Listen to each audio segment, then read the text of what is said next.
السلام علیکم۔ حضرت علی، اخلاق وہ چیز ہے جس کی کوئی قیمت نہیں دینی پڑتی، ہاں مگر اس سے ہر انسان خریدا جا سکتا ہے۔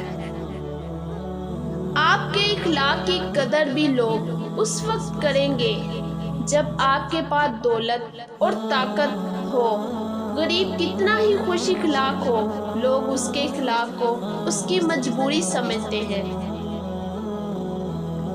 ان کی خاموشی سے ڈرو جن کا آپ نے دل دکھایا ہے، کیونکہ اگر انہوں نے کچھ کہا نہیں یا کیا نہیں تو بدلے میں اللہ ضرور کرے گا۔ اخلاق ایک دکان ہے، زبان اس کا تالا ہے۔ تالا کھلتا ہے تو پتہ چلتا ہے کہ دکان سونے کی ہے یا کوئلے کی۔ رب کو عبادت سے اور مخلوق کو اپنے اخلاق سے راضی کرو، دنیا اور آخرت دونوں میں خوش رہو گے۔ جس طرح کمرے میں موجود چھوٹے چھوٹے سوراخ سورج کے ہونے کی گواہی دیتے ہیں، اسی طرح انسان کی چھوٹی چھوٹی باتیں اس کی تربیت اور اخلاق کی پہچان کروا دیتی ہے۔ تم میں سب سے بہتر وہ ہے جس کے اخلاق اچھے ہوں۔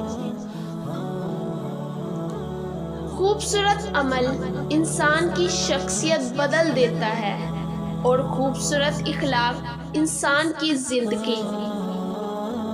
نبی کریم صلی اللہ علیہ وسلم نے ارشاد فرمایا، جہاں بھی ہو اللہ سے ڈرو، برائی کے بعد نیکی کرو، وہ اسے مٹا دے گی، اور لوگوں سے اچھے اخلاق سے پیش آؤ۔